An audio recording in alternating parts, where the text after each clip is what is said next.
Depois da reunião dos delegados, começou de manhã, terminou e a gente acompanhou o findar da reunião, falou com o Alexandre Colim, doutor Ricardo Martins. Rodrigo, agora não vai sair coelho dessa toceira, não. Talvez vocês vão ficar sem ter assunto nessa terça-feira, porque ele foi enfático, doutor Ricardo. O doutor Cledson, que é o delegado que preside o inquérito, ele tem que estar concentrado, não é um pito que foi dado nele. 6 da imprensa, e a gente tinha mantido essa relação, é claro, nós da Record, sempre a nossa relação de respeito, de nunca nos metermos para atrapalhar, e o doutor Ricardo garantiu que seria criado um canal para comunicar à imprensa, e como isso já até vinha sendo praticado, a gente estava pensando que o bambuzal estava quieto em Colim, e deu uma balangada, e foi ela mostrada ao vivo no Balanço Geral. E foi exatamente aquilo que aconteceu naquele momento, Rodrigo, em que os policiais, aliás, eu falei com vários policiais que passam por aqui, é um entra-sai frenético, né? Policiais civis que trabalharam durante aproximadamente 4 horas e meia lá naquele local, zona rural de Bauru, à procura de elementos que pudessem dar à polícia a indicação de que ali poderia haver alguma coisa relacionada a esse caso. Não deu outra, Rodrigo. 4 horas e meia de muito trabalho, com pás, com peneiras. Só para você ter uma ideia, com peneiras. Os policiais civis trabalharam ali naquele local, coletaram sim material genético e também coletaram os óculos que eram da Cláudia Lobo. Essa informação já foi confirmada, a polícia divulgou ontem por volta de 9 da noite, porque a partir do momento em que o objeto foi encontrado, foi feito o processo de reconhecimento. Quem é que pode reconhecer? A família.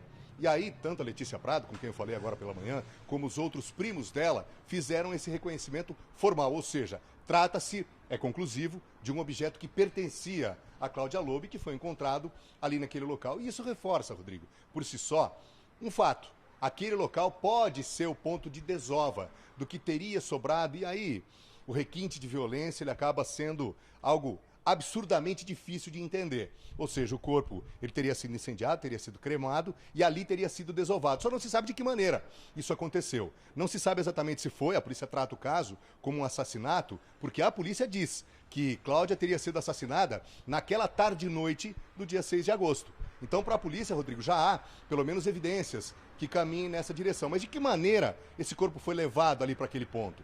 Para quem não conhece aquela região, ela tem só para efeito de localização. Até porque as pessoas que moram ou têm estabelecimento ali, como é o caso do Ditinho, figura muito conhecida, especialmente pelos esportistas, ele tem ali um complexo de campos, mas é apenas e tão somente para efeito de localização.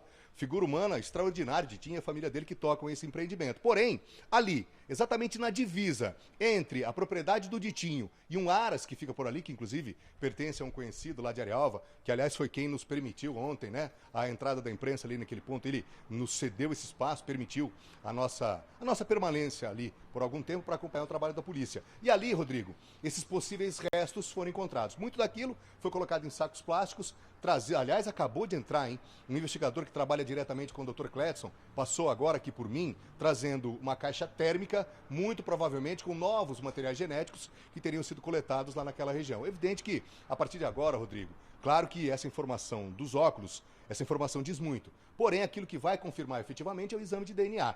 E há material genético para isso, segundo os policiais, e há também possibilidade de confrontação. Por quê? Por causa daquele sangue que foi encontrado no banco traseiro do carro e também pelo material genético que foi cedido pela filha, pela Letícia, filha da Cláudia Lobo. Investigações, elas caminham, Rodrigo, elas evoluíram demais. O caso está entrando hoje no 15º dia, ou seja, pouco mais de uma semana, e a polícia já tem algumas informações que são conclusivas. Quais são essas informações? O laudo da balística, Rodrigo, ele é conclusivo. Ele apontou efetivamente, sem nenhuma sombra de dúvida, de que aquele estojo que foi encontrado no console dianteiro da Spin Branca, lá no Vila Dutra, aquele estojo é sim da pistola calibre 380, de propriedade de Roberto Franceschetti Filho. Além disso, outras provas que, por enquanto, são incontestáveis. Primeira delas, imagens de câmeras de segurança que mostram, primeiro, A Cláudia e o Roberto, eles se encontrando bem pertinho ali de um posto de combustíveis, na Avenida Nuno de Assis, que fica bem perto de um prédio da prefeitura, na quadra 14, e aí no Jardim Pagani, depois de ter passado pelo Meridota, aquela imagem, que também é conclusiva, do Roberto saindo do banco do passageiro e assumindo a direção desse carro. E aí tem todo o mapeamento, e a Cláudia, né, ela sai do banco, até então era ela quem dirigia, ela sai do banco do motorista e vai para o banco traseiro, onde foi encontrada aquela grande mancha de sangue. E aí o trajeto também é conhecido, Rodrigo. Por quê? Porque a partir ou através da quebra de sigilo telefônico, a polícia conseguiu rastrear grande parte do caminho que aquele celular fez. Ou seja, o celular não fez sozinho, só poderia estar em posse do dono dele. Então, Rodrigo, são informações que são inquestionáveis nesse momento. Tive cuidado de ligar para os advogados de defesa, são 3 ao todo. Um deles me confidenciou que, nesse primeiro momento, eles vão ter acesso a tudo aquilo que foi coletado pela Polícia Civil e, a partir daí, a partir do momento em que tiverem acesso, eles vão se manifestar. Em relação a tudo aquilo que aconteceu ontem, Rodrigo, e aí a gente já precisa citar a APAI, porque foram divulgadas 2 notas à imprensa há poucos instantes. Aquela reunião que aconteceu ontem, lá na sede do DEINTER 4, nessa reunião ficou estabelecido que um inquérito policial será tocado, como vem sendo tocado, capitaneado, melhor dizendo, pelo Dr. Cledson Nascimento, que é o delegado da Delegacia de Homicídios. E um segundo inquérito já está instaurado. Aliás, já estava instaurado, que é o inquérito que vai ser tocado pelo SECOLDE. O SECOLDE, Rodrigo, é a delegacia, é o setor especializado em crimes, colarinho branco, corrupção, e muito provavelmente essa é uma característica, um caminho básico, óbvio, a ser seguido, vai ser pedida a quebra de sigilo bancário, etc., para que se verifique, tanto do Roberto Franceschetti Filho, como também da Cláudia Lobo, há uma possibilidade muito grande de que isso aconteça, para que se possa, então, entender, do ponto de vista financeiro, se há algum tipo de evidência. E óbvio que a APAI também será investigada por esse setor, pelo SECOLDE. As notas da APAI, Rodrigo, uma delas, a presidente, agora em exercício, ela diz que a entidade está tomando todos os cuidados, está tomando cuidados internos e externos para colaborar com as investigações. E um ponto mais importante, acima de tudo, a nova diretoria está tentando preservar os 4.000 atendimentos que são realizados quase que diariamente e os 300 funcionários. Ou seja, há uma tentativa muito grande de se preservar tudo aquilo que faz a APAI aqui de Bauru. E numa segunda nota, amanhã pela manhã, por volta de 10 horas da manhã, deve acontecer lá na sede da APAI, que fica bem pertinho ali do Complexo Record,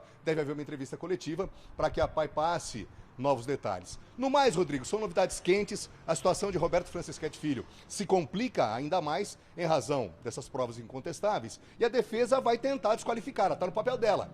Para a defesa, a Polícia Militar não fez a preservação adequada no veículo branco, que é efetivamente a cena de crime. Como é que a defesa vai desconstruir? Isso a gente não sabe. Vai tentar, de repente, impugnar aquela prova? Não teria sido uma prova válida, provavelmente pela falta de cuidado em se preservar uma cena de crime? É possível que isso aconteça. Porém, a defesa vai ter que desconstruir outras provas que são incontestáveis. Rodrigo.